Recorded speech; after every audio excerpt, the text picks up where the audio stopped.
નમસ્કાર મિત્રો, એકવાર ફરીથી અમારી યુટ્યુબ ચેનલમાં તમારું સ્વાગત છે। તો આજે આપણે વાત કરીશું કે જે આઈ ખેડૂત પોર્ટલ 2.0 ફરીથી શરૂ કરવામાં આવી છે તેની સંપૂર્ણ માહિતી આપવામાં આવશે।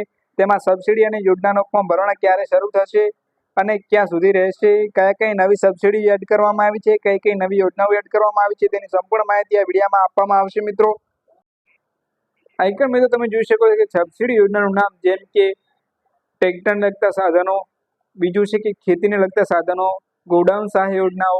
ટ્રેક્ટરને લગતા સાધનોની અંદર કલ્ટી છે, પલાઉ છે, કટર છે, પાવર ડિગર છે વગેરે સાધનોની સબસિડી ચાલુ છે। ખેતીને લગતા સાધનની અંદર પંપ છે, તાડપત્રી છે વગેરે સહાય મળે છે। ગોડાઉન સહાયની અંદર હવે સબસિડીમાં જે પહેલા મળતી તેના કરતાં વધારો કરવામાં આવ્યો છે। ગુજરાતના તમામ ખેડૂતોને અન્નદાતા એપ્લિકેશન દ્વારા અહીંયા માહિતી આપવામાં આવી છે મિત્રો કે આઈ ખેડૂત પોર્ટલમાં ખેડૂત રજીસ્ટ્રેશન તેમજ અરજી કરી શકાશે। ખેડૂત રજીસ્ટ્રેશન ફક્ત સબસિડી મેળવવા ઈચ્છતા ખેડૂત માટે જરૂરી છે। અહીંયા વધારે જણાવવામાં આવ્યું છે કે અત્યારે જે કોમ્પ્યુટરમાં આઈ ખેડૂત પોર્ટલ ખુલે છે એ માત્ર ટેસ્ટિંગ માટે જ છે, જે સ્માર્ટ કનેક્ટિવિટીમાં જ ખુલે છે અને ઓફિસર પૂરતી જ ખુલે છે। અત્યારે જે ટેસ્ટિંગ માટે આપના દ્વારા જે અરજી થયેલી હશે તે પણ ગણવામાં આવશે નહીં મિત્રો। સમય અંતરે સરકારશ્રી કક્ષાઓથી નિયત થાય ત્યાં સુધી ખેડૂતોને રાહ જોવા નમ્ર વિનંતી કરવામાં આવી છે।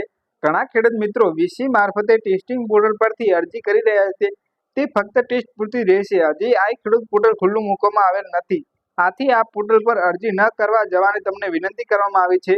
પોર્ટલ ખુલ્લું મૂકવામાં આવશે ત્યારે જાણ કરવામાં આવશે, ત્યારબાદ અરજી કરવાનું રાખીએ। ખેતીવાડી શાખા અમદાવાદ દ્વારા જણાવવામાં આવ્યું છે કે એટલે કે ખેડૂત મિત્રો એક ખાસ નમ્ર વિનંતી કે અત્યારે ખોટા અધીરા થઈ ખોટી ઉતાવળ કરી રજીસ્ટ્રેશન કરવાની જરૂર નથી।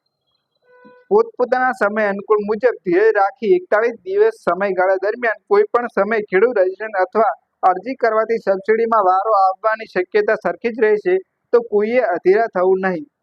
અહીંયા વધારે નોંધ આપવામાં આવી છે કે વહેલા તે પહેલાના ધોરણે સબસિડી સહાયમાં વારો આવતો હોય તે પ્રમાણે 41 દિવસ સમયગાળા દરમિયાન કોઈ પણ દિવસે અરજી કરનાર ખેડૂત વારો પણ સબસિડી પણ મળી શકે છે। તો મિત્રો તો અહીંયા જોઈ શકો છો કે જે વહેલા તે ફોર્મ ભરતા તેમને પાસ થઈ જતું, પણ હવે એવી સિસ્ટમ નથી। હવે નવી સિસ્ટમ એડ કરવામાં આવી છે કે જે પાછળથી ફોર્મ ભરશે તેમને પણ આ અરજી પાસ થઈ શકે છે।